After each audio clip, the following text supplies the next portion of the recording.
1927, cuando el conductismo estaba bien adelantado y las ideas de Watson en particular sobre la operacionalización de conductas eran de alguna manera un lugar común en la psicología académica de la época. Vygotsky se refería por el contrario a acciones culturalmente significadas, determinadas por historia y circunstancias. Concreto en Vygotsky quiere decir, yo tomo una idea y la analizo no simplemente en términos de las acciones observables o de las conductas observables, sino de sus determinaciones históricas. Tomo en cuenta historia, circunstancias, contexto, cultura, etc. La identidad, pues, no está en lo que la gente hace, o está más bien en lo que la gente hace, perdón, incluyendo lo que hace en el discurso, no simplemente lo que dice en el discurso, sino lo que hace en el discurso. Él, si lo piensa, en una posición refrescante, y este es un mensaje que quería traer a este congreso, porque invita a volver sobre lo que la gente hace, a las actividades que emprende y en las que participan como fuente evidencial fundamental de la psicología. Ello contrasta enormemente con el recurso a encuestas y pruebas objetivas tan frecuente en nuestro medio, en las cuales lo que se es se limita a lo que se reporta. Parece que en la psicología colombiana y en la psicología probablemente latinoamericana hay una proclividad excesiva por entender que las fuentes evidenciales de la psicología deben provenir de encuestas y de test. Y me parece que estamos en esa circunstancia ignorando lo que nos puede aportar la observación y el estudio de actividades reales. La segunda característica compartida por modernas teorías de la identidad es la primacía de lo social sobre lo individual. Siguiente. Este es un tema frecuentemente encontrado en la teoría sociocultural del desarrollo humano y uno que se remonta a las ideas de Vygotsky sobre la génesis del pensamiento. Ideas, recuerden ustedes, que tienen a su vez origen en una juiciosa lectura de Vygotsky mismo de la obra de Marx y Hegel. Vygotsky sugirió que lo que está en juego en el desarrollo no es un proceso de socialización, entendido como la adopción o apropiación de formas culturales, por ejemplo, significados, prácticas, valores, por parte de una persona. Lo que está en juego en el proceso de socialización, decía Vygotsky, no es, o en el proceso de desarrollo, no es una socialización, sino la constitución misma de la subjetividad como resultado de las prácticas socioculturales. Desde este punto de vista, la formación de la identidad para Vygotsky no equivale a hacerse un lugar en el mundo, sino más bien a constituirse uno mismo en el contexto de las prácticas en las que uno ya está participando. Las prácticas en las que uno participa, de hecho, son anteriores en su lógica y estructura a la propia participación en ellas. En otras palabras, la cultura proporciona prácticas que anticipan la identidad propia y que constituyen recursos identitarios que la cultura ofrece a los individuos. Siguiente. En tercer lugar y por último, las modernas teorías de la identidad comparten una concepción de la identidad como un concepto relacional, no como un rasgo que uno tenga de la misma manera que tiene, qué sé yo, glándulas, o tiene nariz grande, o tiene pelo, o no tiene. Como Nietzsche advirtió, la identidad no se encuentra en las profundidades de la experiencia subjetiva humana, o en esencias inmutables, sino en la totalidad de las posiciones que el discurso y las interacciones sociales, en las posiciones que uno adopta en el discurso y en las interacciones sociales. Una influyente perspectiva que de hecho ha tenido relación con la investigación que vamos a mencionar más adelante, ha sido para nosotros la perspectiva de Ron Harrell. Ustedes saben, es el fundador, por decirlo así, de algo que se ha tenido a conocer como la psicología discursiva. Ron Harrell asume que la identidad es constituida por y en el discurso, y está referida a la serie de posicionamientos que alguien adopta en el contexto de conversaciones y prácticas, la materia misma de la vida social. Según Harrell, uno posiciona a otros y otros pueden posicionarnos, como cuando uno se presenta a sí mismo ante otros como independiente o dependiente, activo o pasivo, héroe o villano, feliz o triste, defensor o detractor. Como decía en un comienzo, me he referido a la identidad en relación con el aprendizaje, porque en los últimos años, diría yo en los últimos 10, 15 años, he estado interesado en el aprendizaje de la ciencia, que es el área de investigación mía. Yo me intereso en el aprendizaje de la ciencia porque el aprendizaje de la ciencia nos da a nosotros un ejemplo límite del aprendizaje, dicho de otra manera, del aprendizaje que ocurre en el contexto de ideas que son desafiantes, de ideas que son complejas, de ideas que de alguna manera hacen parte de la frontera del conocimiento humano, y por tanto el conocimiento de la ciencia o el aprendizaje de la ciencia representa de alguna manera un caso paradigmático de aprendizaje de aspectos, habilidades, conceptos, formas explicativas que son desafiantes. Y he estado interesado particularmente en las trayectorias de aprendizaje de científicos y en particular de biólogos.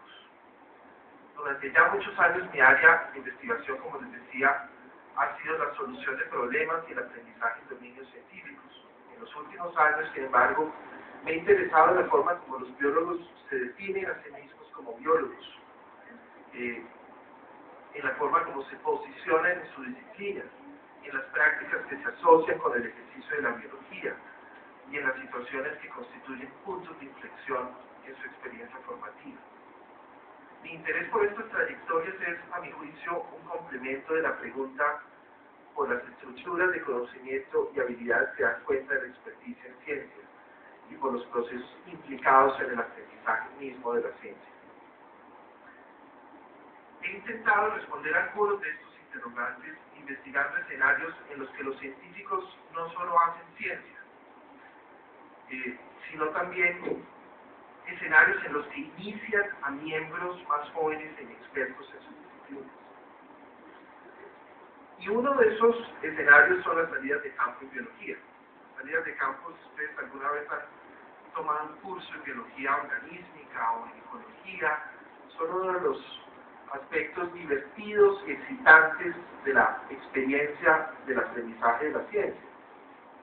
Durante las salidas de campo, los biólogos recolectan datos, llevan a cabo experimentos de campo, formulan nuevos problemas, generalmente de naturaleza práctica, y toman contacto con la complejidad del ambiente en el que viven los organismos que estudian. Pero no solamente ocurre eso, las salidas de campo. Las salidas de campo, de hecho, son escenarios de aprendizaje informal. Es un poco lo que sucede cuando los psicólogos al final de sus carreras van a las prácticas profesionales. Son escenarios pues, de aprendizaje informal en los que usualmente participan expertos, el biólogo o los asistentes graduados y estudiantes de diferente nivel, doctorado, maestría, estudiantes avanzados, estudiantes que apenas están conociendo la disciplina, etc. Las salidas de campo son en tal sentido prácticas concretas, en el sentido biológico del término, como lo sugería él, pero son también escenarios sociales, y como vamos a ver, son lugares donde se expresan oposiciones disciplinarmente relevantes. ¿Por qué biólogos? ¿Por qué salidas de campo? ¿Por qué me he interesado en eso? Bueno, en primer lugar, pienso yo, porque en la biología y en las salidas de campo, la biología y las salidas de campo son dominios de indagación que expresan interrogantes fundamentales en relación con la identidad.